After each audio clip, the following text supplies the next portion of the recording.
ഇതിന് പരിഹാരമുണ്ടാക്കേണ്ടത് സർക്കാരാണ്. പക്ഷെ ഈ പ്രശ്നങ്ങൾ മുഴുവൻ ഉണ്ടാക്കുന്നതും ഈ കേരള സർക്കാർ തന്നെയാണ്. എത്രയോ വർഷങ്ങളായിട്ട് നമ്മൾ പറഞ്ഞുകൊണ്ടിരിക്കുന്ന ഈ ചാനലിൽ തന്നെ നമ്മൾ പല പ്രാവശ്യം പറഞ്ഞിട്ടുണ്ട്, നമ്മൾ വേറെ പല ചാനലുകളും പറഞ്ഞിട്ടുണ്ട്.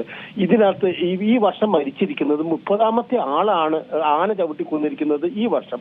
അതിൽ 19 പേർ ആദിവാസികളാണ്. ഭീകരമായിട്ടുള്ളൊരു അവസ്ഥയാണ് ഈ ആദിവാസികൾ നേരിട്ടുകൊണ്ടിരിക്കുന്നത്.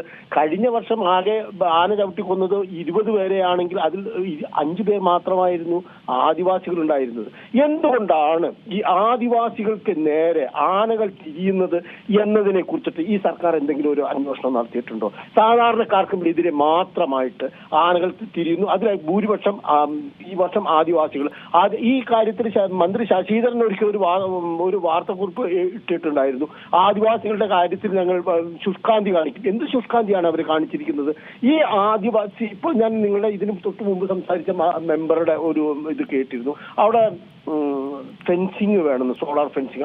ഇത് കാടിനകത്താണ് ഇപ്പൊ സംഭവിച്ചിരിക്കുന്നത്. കാടിനകത്തായിക്കോട്ടെ പുറത്തായിക്കോട്ടെ ജീവൻ തന്നെയാണ്. അത് ഈ സാധാരണ രീതിയിൽ ആദിവാസികൾ ജീവിക്കുന്നത് അവരുടെ പഴയ ഒരു സിസ്റ്റത്തിൽ തന്നെയാണ്. അവര് ഒരു പേടിയില്ലാതെ കാട്ടിലൂടെ ഇത്രയും നൂറ്റാണ്ടുകളായിട്ട് ജീവിച്ചു വന്നവരാണ്.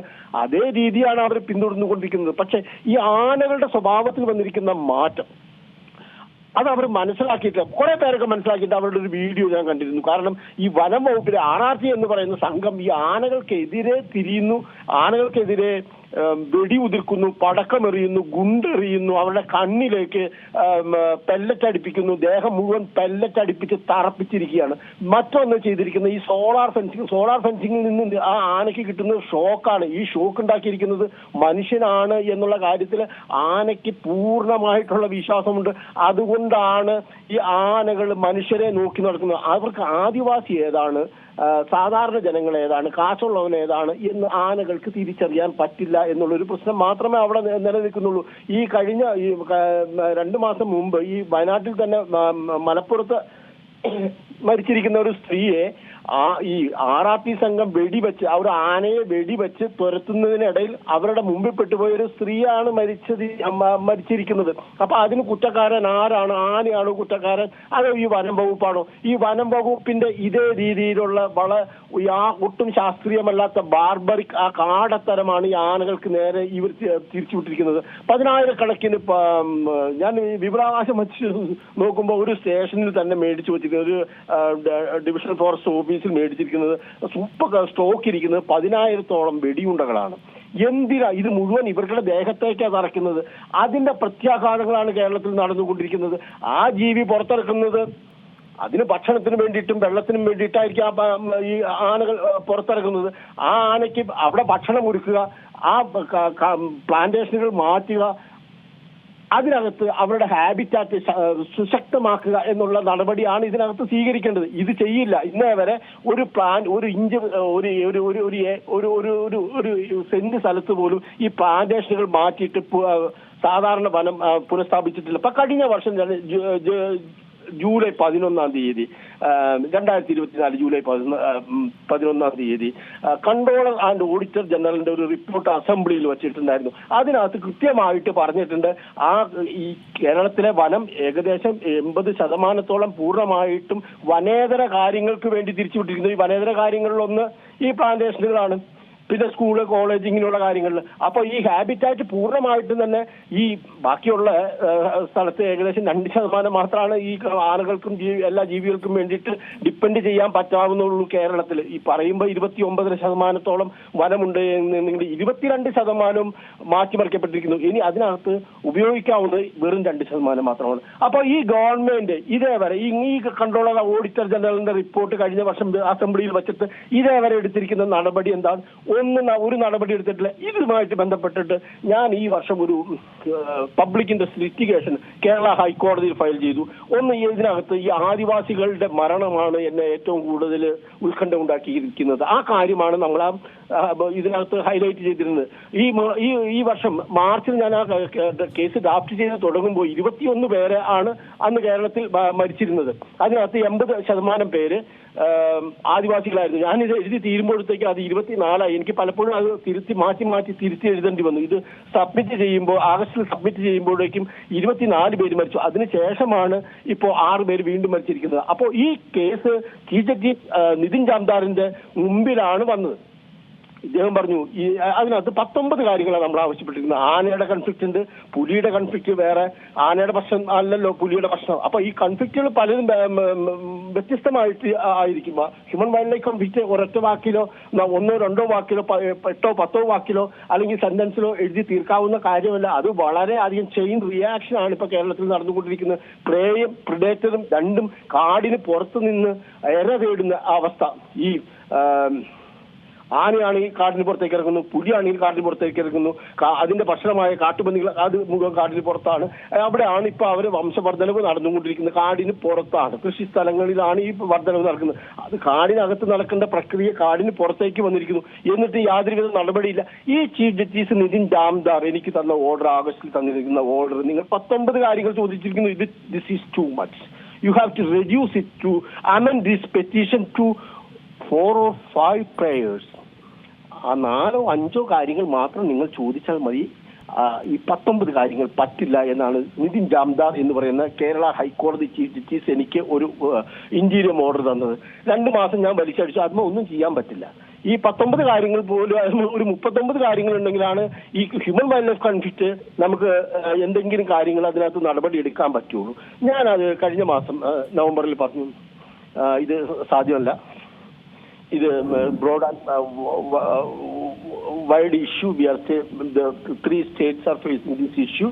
1.5 കോടി ജനങ്ങളെ നേരിട്ട് ബാധിച്ചുകൊണ്ടിരിക്കുന്ന ഒരു സംഭവമാണ്. അതിനകത്ത് 19 എന്ന് പറയുന്നത് അത്ര വലിയ ഇതൊന്നുമല്ല. റെഡ്യൂസ് ചെയ്യാൻ പറ്റില്ല. 4 or 5 റെഡ്യൂസ് ചെയ്ത് അമെൻമെന്റ് ചെയ്ത് വെക്കണം. അതായത് ആ പെറ്റീഷൻ അവിടെ നിലനിൽക്കരുത്. അതായത് ഞാൻ ഈ പറയുന്ന ഈ ട്രൈബൽസിന്റെ ഇഷ്യൂസ്, അതായത് അവരെ ആന ചവിട്ടിക്കൊല്ലുന്നു, അവരെ ആന ചവിട്ടിക്കൊല്ലാനുള്ള കാരണം ഫോറസ്റ്റ് ഡിപ്പാർട്ട്മെന്റ് ആണ് എന്നുള്ള മുതലായ പല കാര്യങ്ങളും കൺട്രോളർ ഓഡിറ്റർ ജനറൽ റിപ്പോർട്ട് നടപ്പിലാക്കിയിട്ടില്ല. അതിൽ പറയുന്ന ഓരോരോ കാര്യങ്ങളും ഞാൻ അക്കമിട്ട് എഴുതിയിട്ടുണ്ട്. അങ്ങനെയാണ് അത് 19 എണ്ണത്തിലേക്ക് എത്തുന്നത്.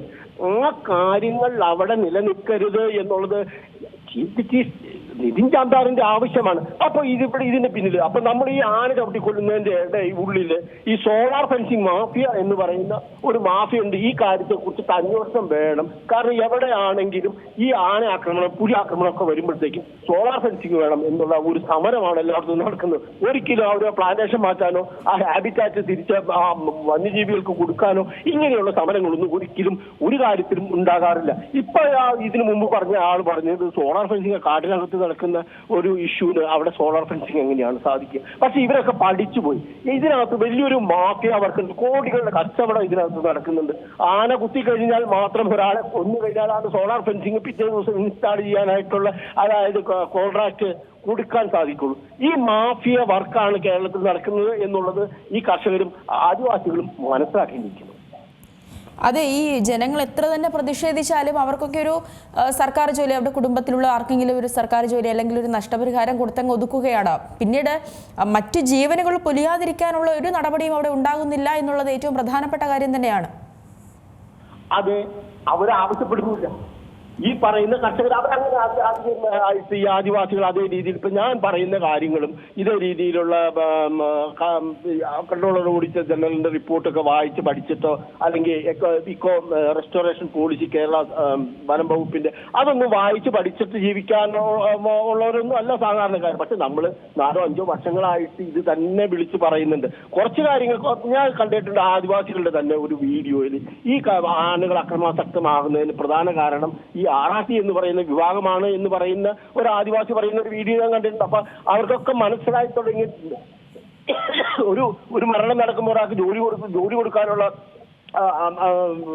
സമരമാണ്, പ്രതിഷേധമാണ് നടക്കുന്നത്, 15 ലക്ഷം 20 ലക്ഷം വേണം എന്ന് പറഞ്ഞിട്ട് അവസാനം 10 ലക്ഷത്തിൽ കോംപ്രമൈസ് ചെയ്യുന്ന ഒരു ജീവൻ ഒരിക്കലും നിങ്ങൾക്ക് 10 ലക്ഷം രൂപയിൽ ഒതുക്കാൻ പറ്റില്ല. പ്രത്യേകിച്ച് ഒരു ഫാർമറിന്റെ, ഒരു ആദിവാസികളുടെ ജീവൻ എന്ന് പറയുന്നത് അവരുടെ ലൈഫ് ലോങ് അവർക്ക് ജീവിക്കാനുള്ളത്. അത് പ്രകൃതിക്ക് ഇവിടുത്തെ മനുഷ്യർക്കുള്ള നിലനിൽപ്പിന് ഇവർ പണിയെടുത്തിട്ട് വേണം ബാക്കിയുള്ളവർക്ക് നമുക്കൊക്കെ ഈ ഭക്ഷണം കഴിക്കാനായിട്ട്.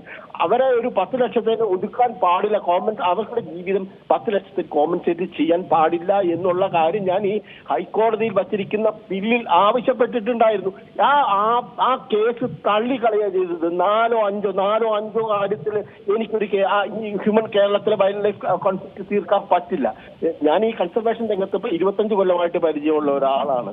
അപ്പൊ ഇയാള് എന്തോ പൊട്ടത്തരമൊക്കെ വിളിച്ചു പറഞ്ഞിരിക്കുന്നു എന്നുള്ള രീതിയിൽ, അതായത് ഈ കേസ് ഒരു പെറ്റീഷൻ എന്ന് പറയുന്നത്, ആ പെറ്റീഷണർ മാസ്റ്റർ ലിറ്റിഗന്റ് എന്ന് പറയുന്നത് ആ പെറ്റീഷണർ, അയാളുടെ പ്രെയർ ആണ് അവിടെ കൺസിഡർ ചെയ്യേണ്ടത്. അതിന് പകരം അത് ഡിസ്പോസ് ചെയ്ത് മാറ്റി വീണ്ടും വെക്കാനായിട്ട് എനിക്ക് ഓപ്ഷൻ ഉണ്ട്. അതായത് 4 5 ആയിട്ട് വെച്ചോ, അല്ലെങ്കിൽ ഈ ഹ്യൂമൻ വൈൽഡ് ലൈഫ് കോൺഫ്ലിക്റ്റ് അവിടെ കിടക്കുന്നത്. എത്രയോ ആളുകൾ മരിച്ചുകൊണ്ടിരിക്കുന്നത്. ഇപ്പൊ കേരളത്തിലെ മരണം 30 ആണെന്നുണ്ടെങ്കിൽ, കേരളത്തിലെ ബോർഡറിന് തൊട്ടപ്പുറത്ത് മേരി എന്ന് പറയുന്ന മലക്കപ്പാറയിൽ വെറും 100 മീറ്റർ അകലത്തിൽ അത് തമിഴ്നാട് ബോർഡറിലേക്ക് പോയി. അങ്ങനെയാണ് ആ ഒരു വ്യക്തി അപ്പുറത്തേക്ക് പോണത്. അതിന്റെ പ്രശ്നവും കേരളത്തിലെ ഈ വന്യജീവികളോടുള്ള സമീപനം, വളരെ ബ്രൂട്ടലായിട്ടുള്ള സമീപനം, ആറാട്ടിയാണ് ഇതിന് മുഴുവൻ പിന്നിൽ എന്നുള്ള കാര്യത്തിൽ യാതൊരുവിധ തർക്കമില്ല. അവരെ നിലക്കി നിർത്തണം. ഇതേപോലെ സോളാർ ഫെൻസിങ് എല്ലായിടത്തും അടിച്ചിടാൻ പാടില്ല. ജീവികൾക്ക് വെള്ളം വേണം, ഭക്ഷണം വേണം, അത് കാട്ടിലൊരുക്കുക. ഇന്നേ വരെ അത് കേരളത്തിൽ ഉണ്ടാക്കിയിട്ടില്ല.